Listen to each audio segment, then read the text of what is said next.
for today episode of Skybound series. Don't forget to subscribe our channel and Hybrid Aviation link is down below. You can click on for more information regarding courses. सबसे पहले हमारे पास माज बैठे हैं जी। माज के साथ हमारे पास मुनीब बैठे हैं, साथ अली हैं और यहाँ पे अब्दुल्ला हैं, उनके साथ गौहर बैठे हुए हैं। ये पांचों बच्चे हमारे जो हैं ये फ्लाइट ऑपरेशन ऑफिसर कोर्स करके और माशाल्लाह इस वक्त जॉब भी कर रहे हैं। तो इनसे पूछ लेते हैं कि माज आप क्या कर रहे हैं अभी? मैं सर फ्लाइट ऑपरेशन ऑफिसर हूँ एक पाकिस्तान में एयरलाइन में। That's very good. और और मुनीब आप किधर है? मैं भी एक फ्लाइट ऑपरेशन ऑफिसर हूँ और एक GHA का GHA stands for ground handling agency. ठीक है। और अली आप? मैं भी फ्लाइट ऑपरेशन ऑफिसर हूँ और मैं एक ग्राउंड हैंडलिंग एजेंसी में पाकिस्तान में काम कर रहा हूँ। That's very good. अब्दुल्ला आप क्या कर रहे हैं? मैं भी फ्लाइट ऑपरेशन ऑफिसर हूँ और मैं फ्लाइट स्पॉट कंपनी के अंदर काम कर रहा हूँ। गौहर? और सर मैं फ्लाइट ऑपरेशन ऑफिसर हूँ और मैं कॉर्पोरेट सेक्टर के अंदर इस टाइम ड्यूटी दे रहा हूँ। ठीक हो गया। तो ये सारे बच्चे हैं। मैं अपना इंट्रोडक्शन आपको थोड़ा सा दे देता हूँ कि मैंने सबसे पहले तो BS एविएशन मैनेजमेंट किया था पीरी यूनिवर्सिटी से और 2004 में किया था। उसके बाद फिर मैंने 2009 में फ्लाइट ऑपरेशन ऑफिसर का कोर्स किया।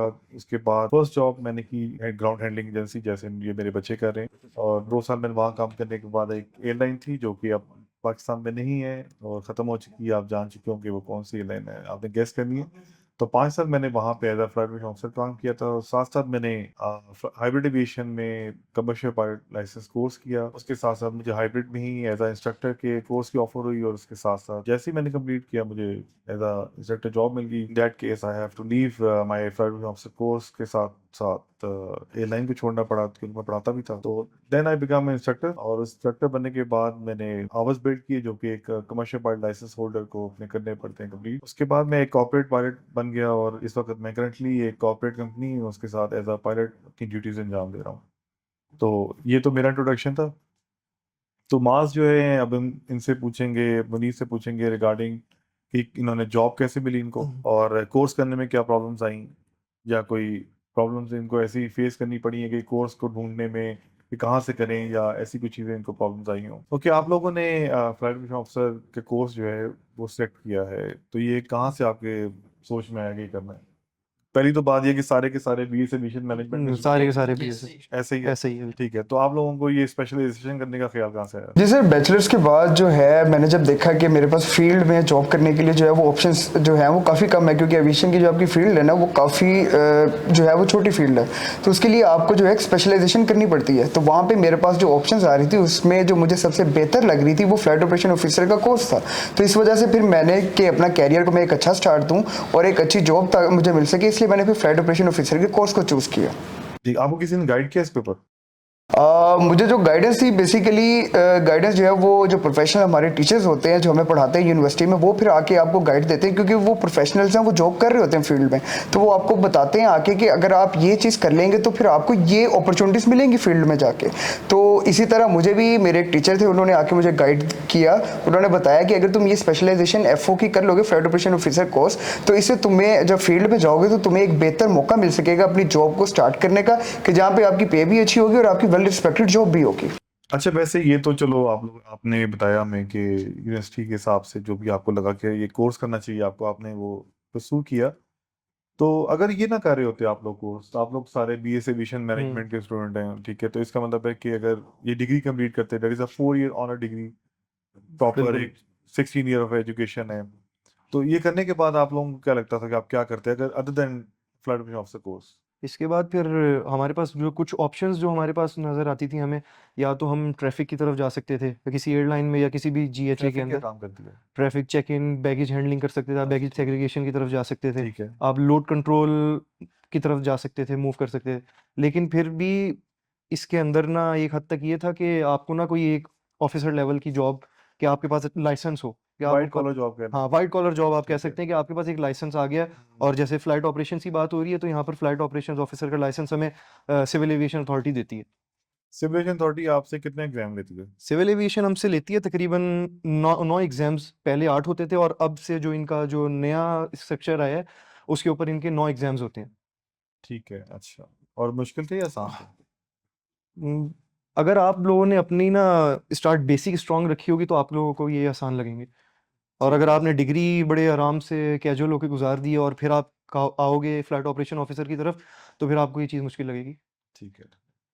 अच्छा, ये लाइसेंस आपके पास है और आपके पास क्या क्या करियर अपॉर्चुनिटीज हैं कि आप लोग कहाँ कहाँ फिट होते हैं एविएशन मार्केट के अंदर? सर विद एफओ लाइसेंस और विद दिस नॉलेज बैकग्राउंड हम लोग एयर ट्रैफिक कंट्रोलर परस्यू कर सकते हैं। हम लोग स्पेसिफिक किसी भी एयरलाइन में नेटवर्क प्लानिंग का डिपार्टमेंट होता है जो रूट्स प्लान करते हैं, हम लोग उसमें जा सकते हैं। हम लोगों ने मेट्रोलॉजी पढ़ी हुई है तो हम मेट्रोलॉजिकल डिपार्टमेंट्स में जा सकते हैं। तो ये सारी चीज़ें हैं जिसमें हम अच्छा, अपना काफी सारी अपॉर्चुनिटीज खुल जी जाती बिल्कुल हैं डिफरेंट सेक्टर, क्योंकि अमूमन लोगों को ये लगता है कि जो फ्लाइट ऑफिसर है वो सिर्फ एक एयरलाइन में फ्लाइट डिस्पैचर है नहीं जिसने नहीं सिर्फ बिल्कुल कैप्टन को ब्रीफिंग देनी है, नहीं या नहीं, बिल्कुल ऐसा नहीं बिल्कुल होता। ऐसा नहीं, मतलब डिफरेंट आप लोग कर जी सकते हैं। आप बिल्कुल। लोग हम कम्युनिकेशन के भी सर डिपार्टमेंट में जो है जो हम जा सकते हैं। सर क्रू स्केजुअलिंग में हम लोग जा सकते हैं क्योंकि हम लोगों ने क्रू हैंडल सारा देखना होता है। इसका मतलब है ये लाइसेंस आपको बहुत सारी फील्ड्स में आपको ये पता लग गया कि बिल्कुल एग्जैक्टली ऐसे ही है। मतलब मुझे नॉलेज है, लेकिन I just want to know कि आप लोगों के पास इतनी देर में एविएशन में क्या क्या इस चीज को समझ आई है कि कहाँ कहाँ हम लोग फिट हो सकते हैं। एक फ्लाइट ऑपरेशन ऑफिसर के लिए जो बेस्ट जॉब है जो उसके लिए मेरी नज़र में अगर अगर मुझे नेटवर्क प्लानिंग की जॉब मिल जाती है तो मेरे लिए वो बहुत बड़ी प्रमोशन होगी क्योंकि नेटवर्क प्लानिंग जो है वो उसमें आप सारी रूट प्लानिंग करते हैं अपनी एयरलाइंस के लिए। आप रूट क्लियरेंस भी लगी रोड होती है। क्लियरेंस वगैरह each and everything, route permit, और आपको ऑल ओवर द ग्लोबली आपको पता लगता है ये कि तो बड़े कितने एक्सपीरियंस की बात देते होंगे। ग्लोबली आपको पता लगता है कि कितने रूट्स हैं, ग्लोबली आपको पता लगता है कि कितने आईएफआर रूट्स हैं, कितने वीएफआर रूट्स हैं। ईच एंड एवरी रूट्स की और ईच एंड एवरी आईएफआर की आपको नॉलेज होती है। लेकिन सर इसके लिए हमें हमारा जो पीछे एक्सपीरियंस है वो हमें होना चाहिए। मार्केट अच्छी है, मतलब इसका मतलब है कि हम लोग ये जी, सब देखें। मार्केट आप अच्छी लोगों को है। ये नजर आया है बिल्कुल ऐसे ही है। मतलब ये सही है, मार्क्स के हिसाब से ये वाइट कॉलर जॉब है, और इस बिल्कुल वाइट ऐसे कॉलर में नजर आ रहा है कि आप लोगों ने टेक्निकल काम करना है, टेक्निकल जो काम मुझे कर रहे हैं नजर आ यहाँ पर रहा हम है मिल के। उसमें। मतलब ये इस तरह की जॉब है। ठीक, कि आपको कोई मुश्किल लगी इसके अंदर कि कहाँ पे मुश्किल है? पेपर्स के अंदर, एग्जामिनेशन फील्ड एग्जामिनेशन में मुश्किल आ रहा है, या फिर आपको ऑन जॉब ट्रेनिंग मुश्किल लग रही है, या इंटरव्यू देना मुश्किल लग रहा है, लाइसेंस कहीं मुश्किल लगा आपको? सर मेरे हिसाब से तो पेपर जो है वो आसान थे। ठीक ठीक है। है। इंटरव्यू के लिए कितनी देर लगी आपको ये पेपर? अप्रोक्सीमेट 9 एग्जाम से 9 एग्जाम थे तो तकरीबन एग्जाम में तकरीबन 3 to 4 मंथ लगते हैं। और बाकी या देर से? नहीं नहीं मतलब एवरेज जो है वो आप अगर आप जल्दी भी करें तो तब भी इतने लग जाते हैं 3 to 4 month। जी बिल्कुल। ठीक है। और उसके बाद जो है वो ओजीटी है। ओजीटी में अंदर आपको एयरलाइंस मिलती हैं, जिस तरह पाकिस्तान के अंदर कुछ एयरलाइंस करवा रही हैं। पीआई और PIA एयरपोर्ट आ रही है, जहाँ तक मुझे मेरा नॉलेज है। जी जी यही दो ऐसे ही जी है, जैसे बिल्कुल। वो 3 मंथ की है ओटीटी जो है वो हमारी। उसके साथ उसके बाद जो है वो हमारा इंटरव्यू है। तो इंटरव्यू के अंदर जाहिर सी बात है अगर किसी ने पॉजिटिव अच्छे तरीके से की होगी तो इंटरव्यू भी उसके लिए मुश्किल नहीं होगा। मतलब वो आपको ऑन जॉब ट्रेनिंग कंप्लीट करने के बाद एक इंटरव्यू देना है। इस जॉब के अंदर आने के बाद सर्विस ऑफिसर एज आप लोगों को क्या लगता है क्या पर्क्स मिलते हैं? आप डिफरेंट है, आप जैसा एयरलाइन में है, आप हैंडलिंग में है, आप कॉर्पोरेट में है, आप work from home kind of काम कर रहे हैं, तो आप लोगों के पर्क्स क्या हैं? मतलब आप चले माँ से हम लोग शुरू कर लेते हैं जी। माँ, आपको क्या पर्क्स अगर हम एयरलाइन की बात करें तो एयरलाइन आपको ट्रैवलिंग के लिए टिकट देती है और कुछ अलाउंसेस होते हैं जो उनके वो एयर देते हैं। मेडिकल मिलता है? मेडिकल मिलता है एग्जैक्टली। मेडिकल मेडिकल मिलता किस किस के लिए होता है? है। मेडिकल फैमिली के लिए आपकी और आपके लिए होता है, और ठीक अगर है। आप मैरिड हैं तो ऑब्वियसली आपकी बच्चों मैरिड के लाइफ साथ बच्चों के साथ। ग्राउंड हैंडलिंग में ऐसा है? सेम एज मास, ठीक है। मेडिकल अलाउंसेस ओ अब हमारी जो ग्लोबली अगर एक एफओ की ड्यूटी टाइमिंग देखें वो 12 आवर्स है।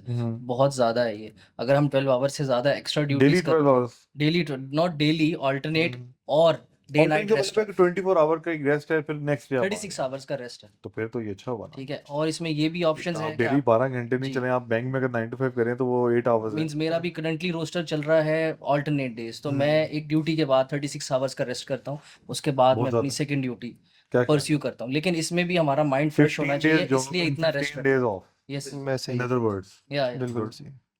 टिकट्स वगैरह हैं हैंडलिंग में? हैंडलिंग में टिकट्स बिल्कुल हैं, ठीक है। लेकिन वो डिपेंड करता है कि अब जैसे कि मैं जिस कंपनी में काम करता हूँ वो बहुत एक रेपुटेटेड एयरलाइन से अटैच्ड है, लिंक्ड है, Dubai based? Dubai based, okay. ठीक है। सो वो उनकी एयरलाइन उस एयरलाइन की टिकट्स हमें मिल जाती हैं, और जहाँ जहाँ वो जिस डेस्टिनेशन पे वो जाती हैं उस एयरलाइंस पे जाना हमें अलाउड है, उस डेस्टिनेशन पे ठीक जाना है, हमें ठीक है। और आप कॉर्पोरेट में? मैं जिस तरह कॉर्पोरेट के अंदर हूँ तो उसके अंदर हमें फुल मेडिकल मिलता है, टीएडीए मिलता है, 9 to 5 ऐसे जॉब होती है। लेकिन अगर आपकी फ़्लाइट का टाइम चेंज है तो आपको ओवर टाइम भी मिलता है, और उसके बाद ट्रैवलिंग अलाउंसेस मिलते हैं, और मैं आप लोगों का ट्रेवल होता है? ट्रैवलिंग बिल्कुल होती है। अगर हमारी इंटरनेशनल है तो हम जाते हैं, इंटरनेशनल भी होता है। अभी तक मैं गया तो नहीं हूँ लेकिन ये होता है। ठीक है, ठीक है। आपने न्यूली ज्वाइन हाँ, बिल्कुल मैंने न्यू आप लोग सारे हमारे बच्चे हैं, अभी नए नए ज्वाइन किए हैं, बिल्कुल hardly ऐसे ही। इन्होंने फ्रेशली ज्वाइन 6-6 महीने जॉब पे हुए हैं मेरे ख्याल में। तकरीबन। ऐसी है, ऐसी है। क्योंकि बिल्कुल फ्रेश आप लोगों ने ग्रेजुएट हुए और फ्रेश आप लोगों को फॉरेन जॉब मिली। क्या इंस्टीट्यूट ने आपको हेल्प की है जॉब ढूंढने में? हमने आपको बताया कि कैसे जॉब को हंट करना है, कहाँ जाओ, किससे मिलने की कोशिश करो, किस कंपनी में जाना चाहिए तुम्हें, ये हमने हेल्प की आपकी। हाइब्रिड ने आपको हेल्प की है इसमें? अगर सर मैं अपनी बात अगर करूँ तो मुझे 1 नवंबर को लाइसेंस इशू हुआ था और मैं अल्हम्दुलिल्लाह अल्लाह का शुक्र अदा करता हूँ कि मैं 5 नवंबर को मैं जॉब पे था कॉर्पोरेट। 1 नवंबर को आपको लाइसेंस हुआ, 5 नवंबर में आप जॉब पे थे। इसमें आपको हेल्प की गई हाइब्रिड? बिल्कुल की गई। उन्होंने मुझे बताया कि कहाँ-कहाँ पे सीट्स अवेलेबल है, वहाँ-वहाँ पे आप अप्लाई करें और मैंने वहाँ-वहाँ पे अप्लाई किया। तो कॉर्पोरेट के अंदर जगह खाली थी तो वहाँ पे मेरी सिलेक्शन हो गई। You're lucky। अच्छा, इस चीज़ में मैं एक ये एडिशन आपको कब मिली? चलें एडिशन इस चीज़ में मैं ये एडिशन करना चाहूँगा कि अब जैसे आपने हाइब्रिड का नाम लिया, हम लोग भी हाइब्रिड से ही पढ़े हुए हैं। कोई भी आपका टीचर या आपकी जो इंस्टीट्यूट है, अगर वो आपको एक वे बना के देती है, अगर आपको हाथ पकड़ाती है और आपको आगे लेके चलती है, इसका मतलब हरगिज़ ये नहीं है कि वो रिस्पॉन्सिबल है कि अब वो आपको इंटरव्यू भी क्लियर करवा के यस, दे। ये बात बिल्कुल ठीक है, ठीक वो है। आपकी सेल अच्छा, इस चीज़ में मैं ये ऐड करना चाहता हूँ कि अगर आपका इंस्टीट्यूट या आपका कोई टीचर है स्पेसिफिक, वो आपको गाइड कर रहा है कि बेटा ये यहाँ पे जॉब वेकेंट है, आप यहाँ पे अप्लाई कर दें, इसका हरगिज़ मतलब ये नहीं है कि वो आपका हाथ पकड़ के आपका इंटरव्यू भी क्लियर करवाए, आपके लिए सैलरी नेगोशिएशंस भी करे, सारा काम आपके लिए करे, ऐसा बिल्कुल भी नहीं है। वो आपको रास्ता दैट्स दिखाते अ हैं। वेरी ठीक पॉजिटिव है, अप्रोच बाय वो ह्यूमन। आपका रास्ता दिखाते हैं। अमूमन हमारे लोग ये नहीं सोचते, हमारे कहते हैं कि बहुत सी नहीं। मिसकंसेप्शंस ये हैं कि जनाब हमारे टीचर हैं जी, वो लगवा देंगे। हम्म, ठीक है, ये नहीं है। ठीक है, हमारा इंस्टीट्यूट है, वो कर देगा, ऐसा बिल्कुल भी नहीं होता। वो आपको एक पाथ दिखाते हैं, चलना ना चलना वो आपके ऊपर है। बिल्कुल। ठीक है, इंटरव्यू क्लियर वो आपकी कैपेबिलिटीज़ पे होता है, आपकी नॉलेज के ऊपर होता है कि आप कितने कैपेबल हैं, आप कितने नॉलेजेबल हैं, आप कितने एलिजिबल हैं उसके लिए। मैंने जब वो पहली आपको बार इंटरव्यू के रूम्स तक पहुँचा सकते हैं, आगे आपका काम है। मैंने जब पहली बार लाइसेंस लिया था 2010 में लिया था, और 2011 नवंबर में मैंने जाके कहीं पहली जॉब की थी इसी कंपनी में जिसमें आप हैं। तो मैंने कभी किसी से बात ही नहीं की थी। मैं इसलिए गया था क्योंकि मेरा लाइसेंस एक्सपायर हो रहा था at that moment of time. 2 साल में एक्सपायर होता था, अब तो 5 साल हो गया हुआ है। तो उस वक्त ये था कि मैं गया सीवी लेके 3 कंपनीज में। 2 ने रिजेक्ट किया कि जी नहीं, हमें बंदा नहीं चाहिए। तीसरी के पास गया, उसने मुझे कहा कि आपको लाइसेंस है वाकई? मैंने कहा जी सर, ये देख लें। उन्होंने बिठा के बैठो बैठो बैठो, उन्होंने फ़ौरन हायर कर लिया। ठीक है, तो मैंने किसी की सिफारिश नहीं की, ना मुझे पता था। मैं तो सिर्फ इसलिए गया था कि कहीं मेरा लाइसेंस एक्सपायर हो गया और मुझे फिर कराची जाना पड़ेगा रिन्यूअल के लिए, उससे बचने के लिए मैंने किया था। तो ये मैं मानता हूँ कि जॉब के लिए मैंने भी कभी किसी को नहीं कहा। आप लोगों ने, हमने आपको सिर्फ बताया था कि ये कंपनीज हैं, एयरपोर्ट पे आपने इस लेवल पे जाना है, ऐसे ही था। आपकी हेल्प की, ठीक है, कोई मसला तो नहीं हुआ इस चीज़ में। अब आप लोग सारे 6 महीने के अंदर अंदर ऑन जॉब हैं इस लाइसेंस को लेने के बाद, जो कि आप लोगों की गुड लक है। यानी इसमें इंस्टीट्यूट को हम लोग ये भी नहीं कह सकते कि जी उन्होंने पूरा किया, फोकस हाँ, किया। सब कुछ हमने आपको गाइडलाइन दी थी, ये आपकी लक है, क्योंकि इस वक्त मार्केट के अंदर गैप है। मानते होंगे आप, ये देखते हाँ। होंगे कि ये इस वक्त बच्चे भाग रहे हैं, इधर उधर बाहर निकल रहे हैं, क्योंकि एविएशन के अंदर जो गैप है उसको कंप्लीट करने के लिए आपको और लोग चाहिए होते हैं। क्योंकि लोग पाकिस्तान से बाहर चले जाते हैं तो फिर सीटें वैकेंट हो जाती हैं, उसमें नए लोग आते हैं। तो इसलिए हम लोग ये कहेंगे कि ऑपरेशन ऑफिसर की सीट्स जो हैं, वो आपको क्या लगता है कि फ्यूचर में भी कब ये खला जो है वो पूरी हो जाएगी? देखिए सर, जो एविएशन की फील्ड है इसके अंदर ये होता है कि जब पाकिस्तान में लोग, जो हमारा जैसा थर्ड वर्ल्ड कंट्री है, इसके अंदर जब लोग एक्सपीरियंस ले लेते हैं ना, उसके बाद उनकी अगला स्टेप ये होता है कि वो बाहर फॉरेन में चले जाते हैं बेहतर जॉब के लिए, अपनी लाइफ को बेटर करने के लिए। तो उसकी वजह से जो आपकी मार्केट है उसके अंदर पीछे से ना वैक्यूम आ जाता है, आपके खला आ जाता है। तो जाहिर सी बात है कि फिर आपकी जो है वो जॉब्स भी क्रिएट होती हैं, और ये साइकिल ऐसा है कि हर 2-3 साल के बाद जो है वो रिपीट होता रहता है। और अभी भी जो करंट सिचुएशन है उसके अंदर भी हमारी मार्केट के अंदर काफ़ी स्पेस है, और तकरीबन आप जिस भी कंपनी में देख लें उन लोगों को भी एफओ रिक्वायर्ड है।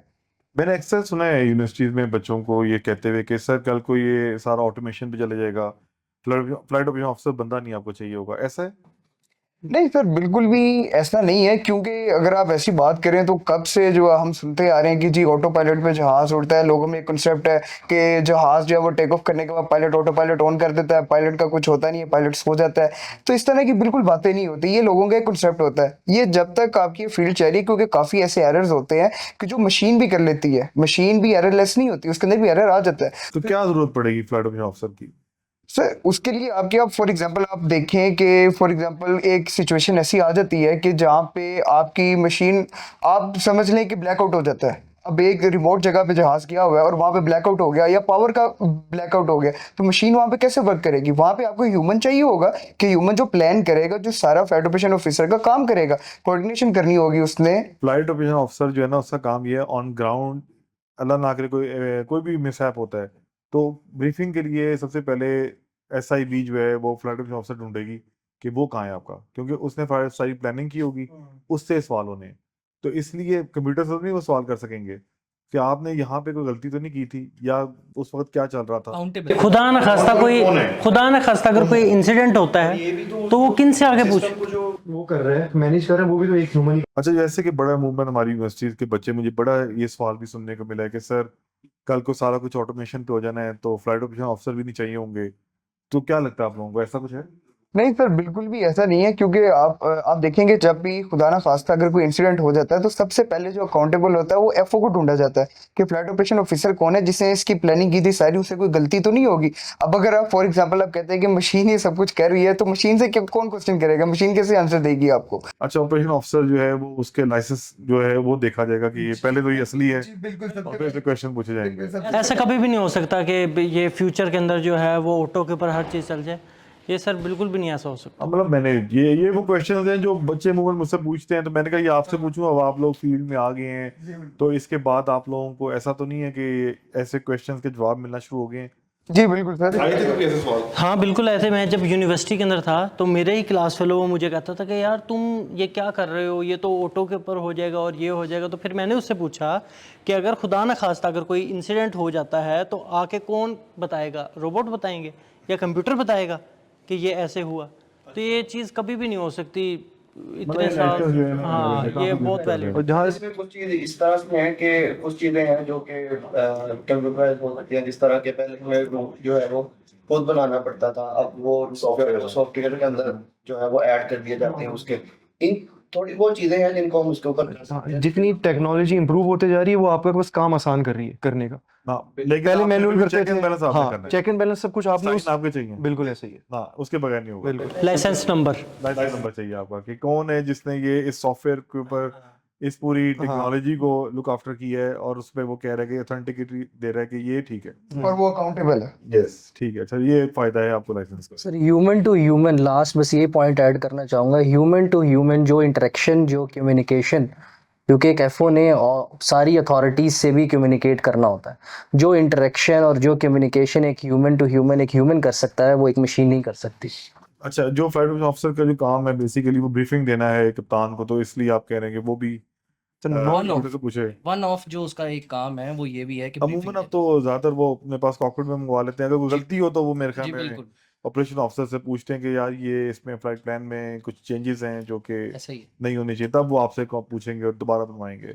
इस केस में जरूरत पड़ जाती तो है। इसमें ये भी है ना कि बाज़ दफ़ा जो है वो ड्यूरिंग फ्लाइट लैंडिंग के लिए जब या टेकऑफ के लिए जाते हैं तो कोई इमरजेंसी हो जाती है, जिसके लिए वो पहले जो है वो उन अपने ऑपरेशन को उन्हें गाइड करना पड़ता है ताकि वो आगे जो है वो उसके लिए आगे उन्हें कन्वे कर दें अथॉरिटी को, जिसकी वजह से वो आगे चीज़ें जो है वो कैरी करके रख लें।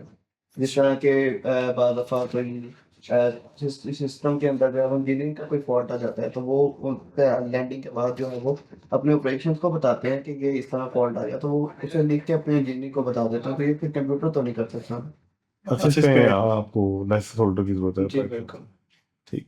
अच्छा, इस लाइसेंस को लेने के बाद पाकिस्तान सिविल एविएशन अथॉरिटी का लाइसेंस है, क्या ये बाहर चल सकता है? क्या ख्याल है? सर ये तो भी बेहतर बता दें। हाँ, sir Pakistan civil aviation authority का लाइसेंस बाहर नहीं चल सकता, क्योंकि जो भी एक स्टेट है उसकी अपनी सिविल एविएशन अथॉरिटी होती है। और अगर फॉर एग्जांपल लेट्स से मैं एक सऊदी रेजिडेंट हूँ, सऊदीया में रहता हूँ, तो वहाँ की जो गाका है, general aviation civil aviation authority, मुझे उससे अपना लाइसेंस कन्वर्ट करवाना पड़ेगा। कुछ कंट्रीज़ जो हैं वो इसको कन्वर्जन कहते हैं, कुछ कंट्रीज़ इसको कहते हैं रिकरेंसी। आपको रिकरेंसी का एक एग्ज़ाम देना पड़ता है, पहले उसका कोर्स होता है 3 दिन का। जैसे कि अगर हम दुबई की बात करें, उसकी अथॉरिटी है GCAA, तो उसमें 3 दिन की कोर्स के बाद आपका एक रिकरेंसी एग्ज़ाम होता है और आपको लाइसेंस कन्वर्जन हो जाती है। उस पे जो चार्जेस हैं वो आपको खुद पे करने हैं। वो अमूमन उतने तो नहीं होते होंगे जितना एक फुल कोर्स के होंगे, बिल्कुल बिल्कुल। तो मिनिमम चार्जेस होंगे मिनिमम चार्जेस कन्वर्जन होते में हैं ऑन basically। एवरेज मैं आपको बता सकता हूँ कि 4 से 5 हज़ार दिरहम या रियाल लगते हैं, लेकिन ये इसमें फुल कोर्स की बता रही हैं या नहीं, recurrent? ये आपको रिकरेंसी की बता रहा हूँ। ये रिकरेंसी की पेमेंट फुल कोर्स आपका तकरीबन मेरा ख्याल से 35,000 दिरहम्स लगते हैं। इसका मतलब पाकिस्तान में पाकिस्तान में सस्ता है। बहुत सस्ता है फिर तो। ठीक है, आराम से लेकिन apply कर सकते हैं। लेकिन इसमें एक एडिशन ये है, फॉर एग्जांपल मेरी आगे कहीं जॉब लगती है इन सऊदीया और इन दुबई, और मैं वहाँ पे मूव होता हूँ, मेरी जो एयरलाइन है वो मेरी कन्वर्जन खुद करवाती है, मुझे किसी भी पेमेंट करने की ज़रूरत नहीं है।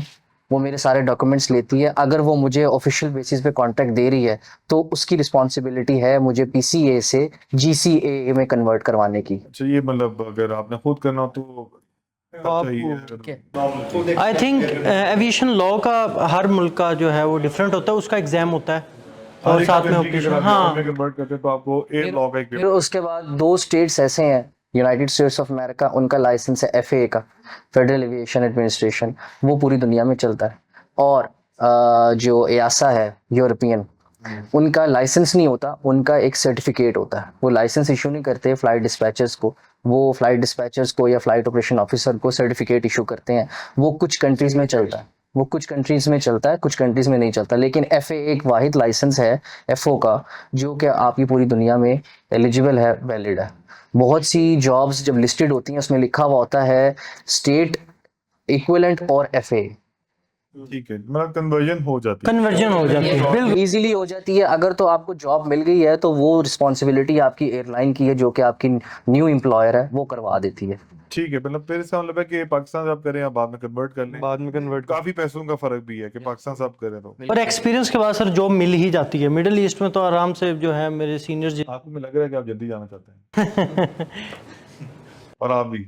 इंशाल्लाह। हाँ, मुझे आप दोनों के ऊपर शक है कि इंशाल्लाह सर आपने चले जाना और वापस नहीं आना, और आपकी शायद फैमिली भी है सऊदीया में। मैं सऊदी रेजिडेंट हूँ, मेरी फैमिली भी सऊदी रेजिडेंट है, हम लोग काफ़ी। अप्रोक्सीमेटली कितनी सैलरी देते होंगे वैसे? सर ऑन एवरेज FO की सैलरी जो है, लास्ट फ्लाइनास में मैंने अप्लाई किया था तो ड्यू टू सम रीजंस नहीं हो सका वहाँ पे, तो असिस्टेंट फ्लाइट ऑपरेशन ऑफिसर को वो लोग 8 to 9,000 रियाल पे। ये भी असिस्टेंट है? ठीक, और ये असिस्टेंट है, और ये बेसिक सैलरी है, ये ग्रॉस सैलरी। और सर दुबई में भी तकरीबन जो है वो 8 दिरहम से स्टार्ट हो जाती है, 8,000 दिरहम से। मतलब ये तकरीबन 6 लाख पाकिस्तानी जो है ना, वो आपकी एक स्टार्टिंग पे वहाँ पे सर आप assistant ये के कह ऊपर सकते हैं कि 5+ आपको जाती है। आउट ऑफ पाकिस्तान मिल पाकिस्तान में भी तो आप लोग 6 फिगर पे चल रहे हैं ना। हम सर वो डिस्क्लोज, सर वो यहाँ पे डिस्क्लोज करना अच्छा नहीं लगता। चलिए, मैंने आपके साथ सैलरी पूछी दुबई की तो मुझे याद आया एकदम के पाकिस्तान में भी आपने हाँ स्टार्टिंग 6 से बिल्कुल स्टार्ट कर दी, बिल्कुल। जो कि एक एज अ BS एविएशन में नॉर्मली आप जॉब करते हैं ट्रैफिक की, तो उसमें ट्रैफिक वालों की 50 के करीब होती है, 60 तकरीबन। आप लोगों की है ना? तकरीबन 50% का फर्क आ तो जाता मैं है। भी करंट नहीं हूँ, मैंने एयरलाइन 2017 में छोड़ी थी, तो मुझे अब उनकी सैलरी से नहीं पता। लेकिन आप ये कहना चाह रहे हैं कि जो ऑपरेशन ऑफिसर है वो पहली दफा जब आता है तो अच्छी सैलरी पे स्टार्ट होती है। अच्छी सैलरी। और नेचर ऑफ जॉब कैसी है, यानी आप वर्कलोड कैसा लगता है आपको इसमें? अगर हम एयरलाइन की बात करें तो एयरलाइन के अंदर ये साबित है कि कभी आपके पास, जैसे अगर मेरे जो रोस्टर चलता है वो एक दिन डे होती है, एक दिन नाइट होती है, उसके बाद मुझे 2 ऑफ मिलते हैं, रेस्ट और ऑफ। अगर मैं इसको सिंपल करूं लोगों के लिए, तो ये बिल्कुल वैसी है जैसे मुनीब ने बताया था कि 1 डे ऑन 1 हाँ डे बिल्कुल ऐसा ही होता है, 15 डेज जॉब 15 डेज ऑफ। बिल्कुल ऐसे ही होता है, बिल्कुल ऐसे ही होता है। एक्चुअली में ये बनते हैं 16 डेज ऑन और 14 डेज ऑफ। ऑलमोस्ट बराबर, हाँ, 31 तकरीबन। का मंथ है। और अगर हम एयरलाइन की जहाँ तक बात है ना, एयरलाइन में कभी आपकी शिफ्ट के अंदर लोड ज़्यादा होता है, फ्लाइट ज़्यादा होती हैं, तो काम भी ज़्यादा हो गया ऑब्वियसली। और कभी आपके पास ऐसा होता है कि आपकी 12 घंटे की शिफ्ट है और आपके पास सिर्फ 3-4 फ्लाइट्स हैं, तो आप आराम से गुजार सकते हैं। 12 घंटे बस आपने 12 बैठ के घंटे चाय आप पीनी है। हाँ चाहे भी है आराम से जो मर्जी के। एयर कैरियर में सर एयरलाइन में डिपेंड करता है कि उनका ऑपरेशंस कितना है। अगर वो बहुत रेपुटेटेड एयरलाइन है जैसे कि एमिरेट्स, मिडिल ईस्टर्न, जितनी भी देख लें इस टाइम बेस्ट एयरलाइन कतर या सिंगापुर जा रही है, उनके बहुत ऑपरेशंस हैं तो उनको तो टाइम भी नहीं मिलता। ठीक है, एक फ्लाइट प्लान बनाया, साथ ही दूसरे पे स्वैप कर लिया, फिर तीसरे पे बना दिया। डिपेंड हो इसलिए सैलरी भी ज़्यादा दे रहे हैं। सैलरी भी ज्यादा दे रहे हैं और उनके पास जब ऑपरेशन ज्यादा आ गया, उनके पास ना उन्होंने वर्कलोड मैनेज करने के लिए उनके पास हायरिंग भी ज्यादा होगी ऑब्वियसली। उनके पास जितनी भी मतलब मैं इस तरह की जॉब को मैं ऐसा कहूँगा कि कोई भी ऐसी जॉब नहीं जिसमें आप लोग 15 days on a month job कर रहे हैं और 15 डेज आप ऑफ भी कर रहे हैं। तो ये पाकिस्तान में ऐसी नॉर्मल जॉब नहीं होती। एविएशन के अंदर ये एक चार्म है कि आप एक पूरा पूरा दिन ऑफ कर रहे हैं। सर देखें, उन्होंने रेस्ट किसी स्पेसिफिक रीज़न की वजह से रखा हुआ है। जब हम 12 आवर्स ड्यूटी कर रहे हैं और अपना जो माइंड है, स्पेशली हम लोग माइंड यूज़ कर रहे होते हैं फिजिकली अगर देखा जाए तो, सारी प्लानिंग वगैरह ईच एंड एवरीथिंग, तो जब हम 12 घंटे बैठ के अपना दिमाग यूज़ कर रहे हैं तो हमें हमारे दिमाग को, हमारी बॉडी को रेस्ट चाहिए। एटलीस्ट 24 आवर्स रेस्ट चाहिए हमें कितना रेस्ट चाहिए आपको? Sir, at least 24 hours. ये एक ड्यूटी 12 आवर्स की बात कह रहे हैं। 12 आवर्स के दिन के बाद बाद कितना रेस्ट है? मेरे ख्याल में थोड़ा ज़्यादा। नाइट के बाद 36 आवर्स 36 आवर्स 36 आवर्स 36 बनते हैं और 48 भी बनते हैं। 30 से मुझे लगता है नाइट ज़्यादा है। देखें 48 है। देखें अगर तो नाइट के बाद रेस्ट ऑफ। अगर एक एयरलाइन की बात करें तो एयरलाइन में अक्सर जो रोस्टर चलता है वो चलता है day, night and rest of. जब हम रेस्ट ऑफ की बात करते हैं तो वो 48 आवर्स का रेस्ट 48 आवर्स का बनता है। 48 आई गेस। सर कॉरपोरेट की अगर बात की जाए तो इसमें हमें ग्लोबल एक्सपीरियंस मिल रहा है। आपने आगे ग्राउंड हैंडलिंग भी अरेंज करनी है, आपने फ़्लाइट प्लानिंग भी करनी है, फिर सारे फ़्लाइट के डॉक्यूमेंट्स तैयार करने हैं, सर्च करवानी है, हर चीज़ आपको मुकम्मल तौर पे प्रोटोकॉल भी आपने करना है। तो इस वजह से भी सैलरीज जो हैं वो अच्छी हैं कॉरपोरेट के अंदर। और हमारा इस मल्टीटास्किंग लोग हैं आप लोग। मल्टीटास्किंग जो है वो यहाँ पे जो अगर लड़का है वो अच्छे से काम कर सकता है। 1 डे ड्यूटी 1 डे ऑफ नहीं है हमारा, जो है मंडे टू फ्राइडे होता है 9 to 5 और वीकेंड ऑफ होता है। ठीक है, नेक्स्ट क्वेश्चन। अच्छा, एक क्वेश्चन, मैं थोड़े से क्वेश्चन आपसे वो पूछ रहा हूँ जो मेरे स्टूडेंट्स, क्योंकि मैंने यूनिवर्सिटी में पढ़ाया है 2014 से लेकर 2022 तक मैंने यूनिवर्सिटी में पढ़ाया, आप लोगों में पढ़ाया, सिवाय गौर के अलावा मैंने आप सबको पढ़ाया हुआ यूनिवर्सिटी में। तो मैंने बड़े क्वेश्चंस में से एक क्वेश्चन ये भी देखा है कि बच्चे पूछते हैं कि सर हम लाइसेंस तो कर लेंगे, कल को जॉब मिल जाएगी हमें? क्या लगता है आप लोग कितने % चले, इस तरह कह लें? सर आई गेस 60% जो है हाँ जॉब मिल जाएगी। 60 से 70 के अंदर आप रखेंगे आपको अच्छा, जॉब मिल जाएगी। अगर 60 से 70 है, तो BS एविएशन मैनेजमेंट करने के बाद कितने % चांस है? 40 नहीं, इसमें भी मैं इस चीज़ से डिनाई करूँगा 40% से।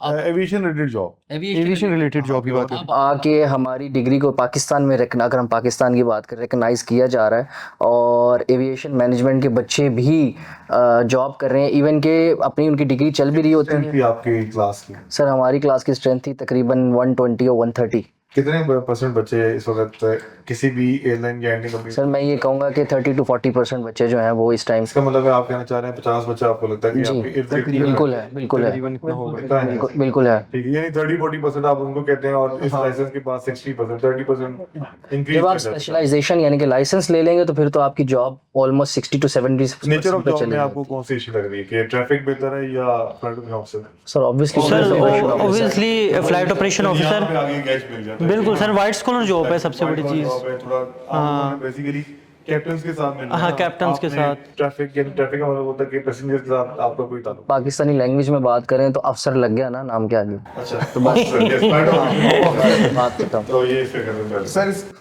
आपने करेंगे क्या? सर इसके अंदर एक एडिशन मैं ये करना चाहूँगा कि आपने बेशक अगर आप लाइसेंस की बात करें या आप डिग्री की बात करें तो जो आपको आगे जॉब मिलती है ना उसके अंदर 2 फैक्टर्स आते हैं। जो एक सबसे बड़ा फैक्टर होता है ना वो आपकी लक होती है कि आपकी लक क्या है, और दूसरा जो आपका फैक्टर आता है ना वो ये आता है कि आपने किस इंस्टीट्यूट से पढ़ा हुआ है या आपने किस इंस्टीट्यूट से लाइसेंस किया। BS एविएशन मैनेजमेंट एक ऑनर्स की डिग्री है 4 इयर्स की। जी सर। तो आप 16 of एजुकेशन है, इसमें यूनिवर्सिटी को भी देखा जाता है कि कौन सी यूनिवर्सिटी है? नहीं सर, मैं लाइसेंस की बात कर रहा हूँ। अब लाइसेंस में आपके इंस्ट्रक्टर कौन थे, आपको किस? जी बिल्कुल, क्यों नहीं देखा जाता है? क्योंकि नहीं था। ये कब से शुरू हुआ? क्योंकि सर ये तो हमारी एविएशन की जो एक छोटी सी फील्ड है उसके अंदर ऑलमोस्ट इंस्ट्रक्टर्स होते हैं आपके उसको। अच्छा, आपने हाइब्रिड को कैसा समझा कि वहां पे आपको क्या उन्होंने हाइब्रिड के सिलसिले में कहा कि अगर आप हाइब्रिड से पढ़ के आए हैं तो कोई मसला तो नहीं हुआ? नहीं सर, बिल्कुल कोई मसला नहीं हुआ, बल्कि ये तो एक अच्छा मेरे लिए एक अपॉर्चुनिटी थी कि मैंने हाइब्रिड को जो है वो चूज़ किया था अपने लाइसेंस के लिए, क्योंकि हाइब्रिड एक जाना माना नाम है पाकिस्तान की एविएशन इंडस्ट्री के अंदर, काफ़ी पुराना एक स्कूल है, और उसके जो ग्रेजुएट्स हैं बेशक वो पायलट्स हों या अभी तो हम लोग फ्लाइट ऑपरेशन तो अभी स्टार्ट हुआ था, लेकिन जो हमारे पायलट्स भी हैं हाइब्रिड के, वो भी काफ़ी रेप्यूटेबल जॉब्स कर रहे हैं पूरे पाकिस्तान में।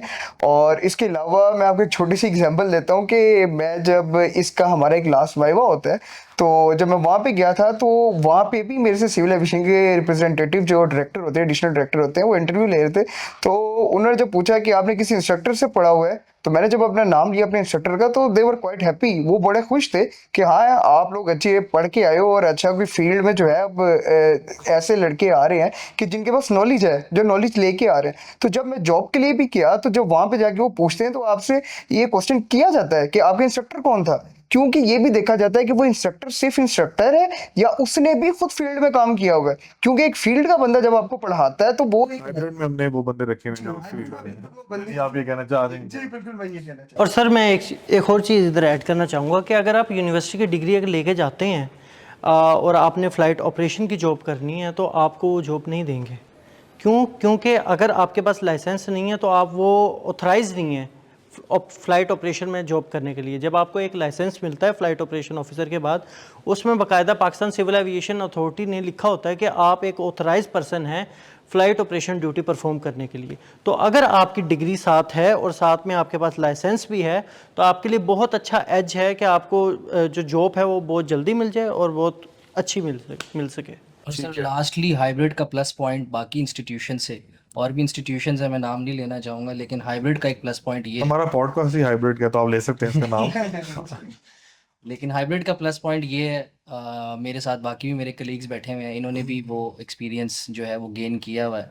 हाइब्रिड अपने एफओस को जब ग्राउंड क्लासेस दे रहा होता है और जब उनकी ground classes about to complete होती हैं, कंप्लीटेड हो चुकी होती हैं, तो वो अपने उस पूरे बैच को या जो सिलेक्टेड जो टॉपर्स होते हैं अपने बैच के, उनको हैंड ऑन एक्सपीरियंस देता है हाइब्रिड में काम करने का। चार्टर ऑपरेशन, चार्टर ऑपरेशंस क्योंकि हाइब्रिड एक चार्टर कंपनी भी है, सीए में फ्लाइंग स्कूल के साथ साथ हाइब्रिड एक चार्टर कंपनी भी है, तो चार्टर ऑपरेशंस को देखना भी हाइब्रिड का हम वो एक हैंड ऑन एक्सपीरियंस भी मिल दे जाता रहे है। हैं, ठीक है, जिसकी वजह से हम एटलीस्ट इतना पता लग जाता है कि आपने कम्युनिकेशन कैसे करनी है with other authorities, with pre flight, with tower. ये हमारी जॉब डिस्क्रिप्शन का अच्छा, इसके अंदर एक और चीज़ ऐड कर लें कि जब एफओ का स्टूडेंट बुक से पढ़ रहा होगा, लेक्चर्स ले रहा होगा, आप उनको पढ़ा रहे होंगे वहाँ पर, जब हाइब्रिड इनको हैंड ऑन एक्सपीरियंस देता है ना, तो उसके बाद आपको जो आपने जो पढ़ा होता है ना, वो आप चीज़ें आपको विजुलाइज होने लग जाती हैं। प्रैक्टिकल में आपको पता चल जाता है कि यार ये चीज़ मैंने पढ़ी थी, तो ये सारा आपके सामने आ जाता है। आपको काम करने का भी मज़ा आता है कि वाकई में जो चीज़ मैं पढ़ रहा था और ये रियल में हो रही है, और मुझे मेरे सामने विजुलाइज हो रही है ये चीज़, ये काम कैसे चलता है और कैसे होता है। और इस एक्सपीरियंस का सर फ़ायदा तो जॉब के अंदर भी बहुत ज़्यादा होता है। जब आप जॉब में जाते हैं आपको पहले से चीज़ों का पता होता है, आपको इतना वो घबराने, वरना आजकल के लोग जो जॉब करने जाते हैं उन्हें पहले चीज़ें समझनी पड़ती हैं, करनी पड़ती हैं। ये एक्सपीरियंस के बाद जब आप जॉब पे जाएँगे तो आपको प्रॉपर तौर पे आपको हर चीज़ को पता होगा कि यार ये चीज़ कैसे है। हाइब्रिड ने आपको बहुत से कैरी किया है और आपको कोई मसला नहीं हुआ जॉब करते हुए। थोड़ा डिफ, क्योंकि जब मेरे ज़माने में मैंने एफओ किया था ना, उस वक्त सिर्फ हम लोग एक कमरे से शुरू होते थे, एग्जामिनेशन तक पहुंचते थे, on job training, that's it. ठीक है, उसके बाद एयरलाइन हमें सिखाती थी कि ये है। हाँ, हमने हाइब्रिड के अंदर थोड़ा सा ज़रा चेंज किया एनवायरनमेंट को, कि बच्चे को डे फर्स्ट से जहाज़ के पास लेके जाएं, डे फर्स्ट से उसको फ्लाइट प्लानिंग दिखाएं कि फ्लाइट प्लानिंग होती क्या है, एटीसी उससे मिलवाएं। ठीक है, आप लोगों को पूरा एयरपोर्ट की लेआउट दिखाएं। ये चीज़ें हमने थोड़ी सी ऐड ऑन की थी इसके अंदर। तो लेकिन बहरहाल आप लोगों के साथ हमारा बड़ा अच्छा वक्त गुजरा, बड़ा अच्छा था, आप लोगों ने हमें गाइड किया है। क्योंकि देखो ये क्वेश्चंस मैं भी पूछ सकता था, आपने खुद ही बता सकता था, लेकिन अमूमन ये होता है कि बच्चे जो है ना, वो जो हमारे यूनिवर्सिटी के स्टूडेंट्स हैं उनके लिए हमने ये पॉडकास्ट तैयार की, क्योंकि बहुत सारे क्वेश्चंस होते हैं हमारे पास, मल्टीपल क्वेश्चंस।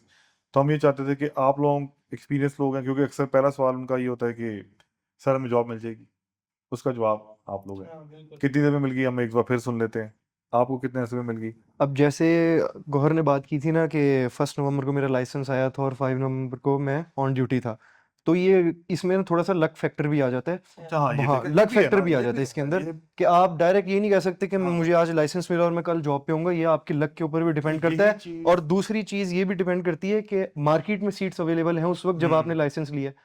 ये आपको थोड़ा हो सकता है आपको थोड़ा वेट करना पड़ जाए। बताएं। मेरा एक्सपीरियंस है तकरीबन, मेरा लाइसेंस क्या आपको ऑफर हुई थी? मुझे तकरीबन 6-7 महीने बाद जॉब मिली थी। हाँ, जब मैं ऑन जॉब ट्रेनिंग पे था तो उस वक़्त मुझे ऑफ़र हो गई थी जॉब। तो क्यों लेकिन नहीं वो आउट स्टेशन थी तो मैं कंफर्टेबल नहीं था आउट स्टेशन करने के आपको लिए। मिली? सेम सर, अभी जब ऑन जॉब ट्रेनिंग पे थे तो पीआई इस्लामाबाद में मैंने ऑन जॉब ट्रेनिंग किया तो वहीं से जॉब ऑफर हो गई थी, लेकिन आउट ऑफ स्टेशन की वजह से मैंने रिजेक्ट कर दिया। और जो मुझे करंटली अभी जिसमें जॉब में हूँ वो मुझे जब लाइसेंस मिला है ऑन जॉब ट्रेनिंग के बाद, सितंबर में लाइसेंस मिला, अक्टूबर में जॉब मिल गई थी। तो आपको 1 महीने बाद मिल गई, आपको 5 में मिल गई, आपको 6 महीने बाद, लेकिन इसलिए क्योंकि आउट स्टेशन था, आपको थोड़ा लाहौर में ढूंढने का ऐसा ही मतलब भट्टी आपको। सर जब लाइसेंस मेरे पास आया था उसके 15 डेज के बाद मुझे ऑफर लेटर आ गया था। आप रह गए। सर मुझे आप भी क्यों रह गए, ये सवाल है हमारा। क्योंकि देखिए हमने एक ऐसा भी पढ़ाया है जिसको भी जॉब बड़ी लेट मिली है या बड़ा मुश्किल से जॉब में गया है, इसकी भी हम रीजन सुनेंगे। सर उसकी वजह ये थी कि मुझे हाइब्रिड ने हेल्प की थी।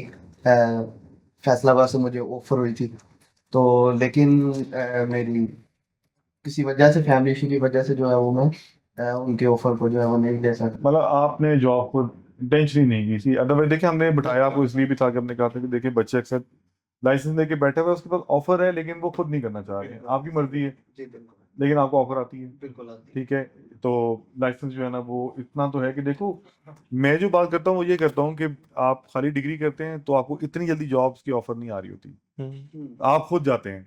ठीक है, यहाँ आप जाते हैं आपको फौरन कॉल भी आती है कि यार आना है, आप करना चाहेंगे। ठीक है, एटलीस्ट ये सुनने को मिल जाता है। नॉर्मली आप जाते हैं जी सीवी दे दें, अच्छा रख लें, तो हम बता देंगे आपको। यहाँ आपको थोड़ा सा चेंज मिला क्योंकि मैक्सिमम टाइम मास को लगा, जो कि हम 6 महीने कह लें, 1 महीना, 15 दिन, 5 दिन आपने अपनी मर्जी से नहीं किया, तो ओवरऑल लाइसेंस जो है वो आपको जॉब दिलवा रहा है। तो आपके कितने कोलीग्स और हैं जिनके पास लाइसेंस और उनको जॉब नहीं मिली? ये भी क्वेश्चन है। अभी तो आप 5 बैठे हैं यहाँ पे, 1-2 और हैं जो इस वक़्त ऑन ड्यूटी नहीं है इस वक़्त। 1-2 और हैं आपके हमारे पास, 1-2 हमारे कलीग्स हाइब्रिड और से हैं। जो किया हुआ है जिन्होंने। हाँ, एग्ज़ैक्टली ऐसे। एक लड़का है और वो एक लड़का है, बस बस एक। एक लड़का। ज़्यादातर को वेट नहीं होता, ज़्यादातर को मिल जाती हैं। यानी हमारे हाइब्रिड से हमारे जितने बच्चे भी ग्रेजुएट हुए हैं उनमें से सिर्फ एक है ऐसा जिसको भी जॉब नहीं मिली, बाकी यू आर हुँ। माशाल्लाह डूइंग जॉब। खुश हैं आप लोग, आपके घर वाले खुश हैं? हाँ, अल्हम्दुलिल्लाह। घर वाले भी खुश हैं? हाँ बहुत ज़्यादा। सर अब ये कह सकते हैं कि फर्स्ट बैच में से 4 बच्चों ने एग्ज़ाम दिए थे हाँ। और 3 बच्चे इस टाइम जॉब में हैं, 1 बच्चा अभी जॉब में है। और 2 ही अब मिला ले तो 6 हो गए। जी, ये सेकंड बैच है। ठीक है, ठीक है। तो ओवरऑल आपको कोई भी क्वेश्चंस हो आप लोग हमें कमेंट में कर सकते हैं बात, तो हम लोग उसका भी आपको जवाब देंगे। ठीक है, कोई आपका क्वेरीज हो वो आप हाइब्रिड की वेबसाइट पे जा सकते हैं, तो आप उस पर भी देख सकते हैं, नीचे हमने वेबसाइट आपको मेंशन कर दी है, उसमें आप क्लिक करें, आपको पूरी हाइब्रिड के ऊपर इंफॉर्मेशन रिगार्डिंग सीपीएल, इंजीनियरिंग, आपको फ्लाइट प्रोटेक्शन ऑफिसर कोर्स, ये तीनों इन्फॉर्मेशन आपको यहाँ पे मिल जाएंगी। फिर कोई भी आपका सवाल हो आप नीचे कमेंट करें, हम आपको इंशाल्लाह जल्दी जवाब देंगे। एंड अंटिल नेक्स्ट टाइम आपको हम देखते हैं नेक्स्ट एपिसोड पे। Thank you very much.